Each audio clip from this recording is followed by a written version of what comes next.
The Duke of Sussex is on the move again, and this time all eyes are on Canada. Prince Harry has just announced an upcoming trip to Toronto, marking what insiders are already calling a deeply meaningful return. The city holds special significance. It's where the story of Harry and Meghan Sussex truly began, a place that once symbolised the quiet beginnings of a love story that would change the royal narrative forever. Body hello everyone, and welcome back. I'll be your host. Stay tuned as we dive into the details of Prince Harry's Toronto visit, what it represents, and why this trip may be one of his most personal and purposeful journeys yet. For Prince Harry, this isn't just another engagement on the calendar. Toronto is woven into the fabric of his personal history. Long before titles and tabloid wars, it was in this vibrant Canadian city that Harry and Meghan first appeared publicly together at the 2017 Invictus Games.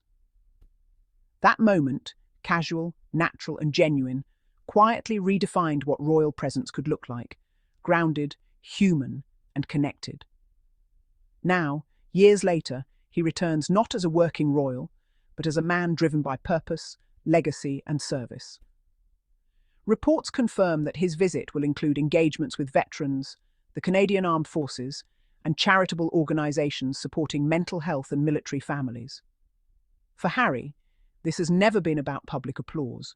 It's about service, something he has consistently placed above ceremonial recognition. Toronto's connection to the Invictus Games adds another layer of meaning. It was the very stage where Harry's idea, born out of compassion and empathy for injured servicemen and women, came to life. The Games were a testament to resilience, courage, and healing.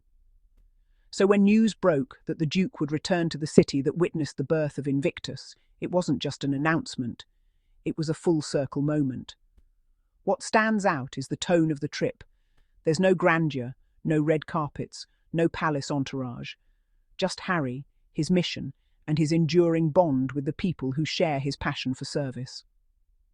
His team has described the visit as months in the planning, an indication that this isn't a spur-of-the-moment decision, but part of a larger intentional effort to strengthen his global humanitarian ties.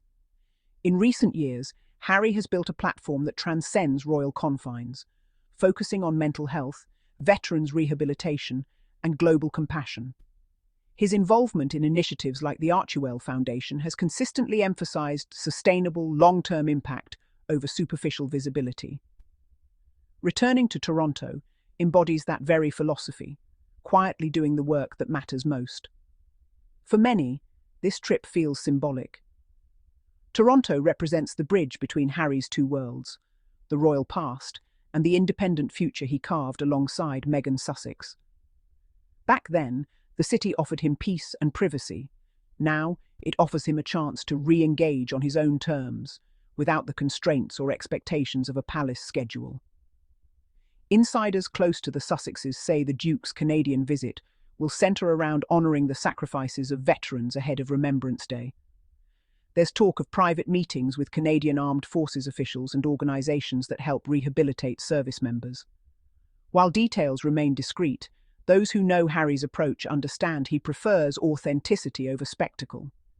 His engagements are never for show. They are heartfelt, deliberate, and often deeply personal. And make no mistake, the timing of this trip matters. In a world where headlines often focus on noise, Harry's move towards substance stands out. By revisiting a place that symbolises both personal love and public service, he reinforces a message that's been consistent since his royal departure, that leadership isn't about position, but purpose. Observers have pointed out that Harry's connection to Canada has always been strong. The country welcomed him with warmth long before the British press turned cold. It was in Canada that he found both personal joy and public purpose, and the people there have never forgotten it.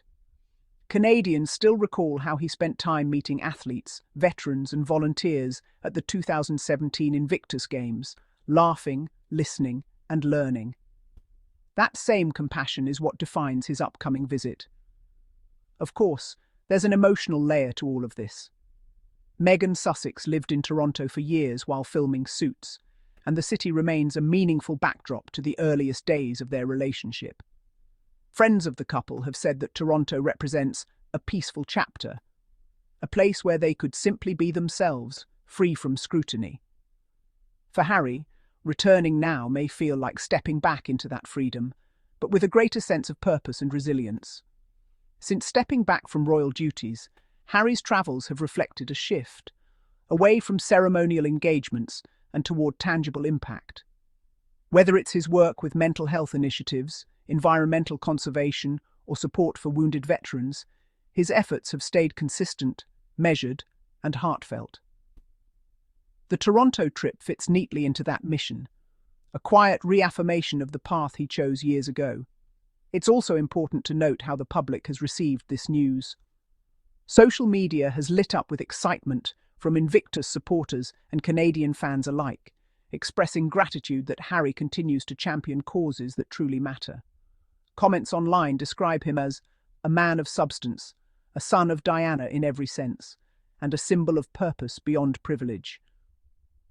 Those sentiments capture what has always set Harry apart, his ability to turn personal experience into empathy-driven action. Toronto, too, seems ready to welcome him back. Local organisations have already expressed anticipation about the visit, describing it as a moment of reconnection with someone who left a lasting impact. From the city's veteran circles to charitable communities, there's a shared sense that this trip isn't about headlines. It's about continuing a relationship built on shared values. And if history is any indication, Harry will approach it as he always does, informally, with genuine interest and without pretense. Whether visiting hospitals, speaking to service members, or participating in community gatherings, his approach remains rooted in authenticity. It's never about distance or hierarchy. It's about listening and engaging. The Duke's message through this visit is clear. Service doesn't stop when titles do. Purpose isn't limited by position. For him, service has always been personal, shaped by the people he's met, the soldiers he's served alongside, and the communities that have inspired him. Toronto simply offers another chapter in that ongoing commitment. As the trip approaches, excitement continues to build, not in the frenzy of tabloids, but in the quiet anticipation of those who understand what this means. A return to where it all began, not for nostalgia, but for growth. A reminder that legacy is not inherited, it's built. In many ways, Harry's Toronto trip feels like a statement of renewal, a reconnection with both his mission and the people who helped shape it. It's about honouring the past while embracing the present, and doing so with the quiet confidence of someone who has found his own way. And as always, the heart of it all is service, genuine, human, and constant. From the Invictus athletes to the veterans organisations he continues to uplift, Harry's message echoes clearly. Healing, compassion, and purpose are the true measures of strength. And that's all for now. Prince Harry's upcoming trip to Toronto isn't just another appearance.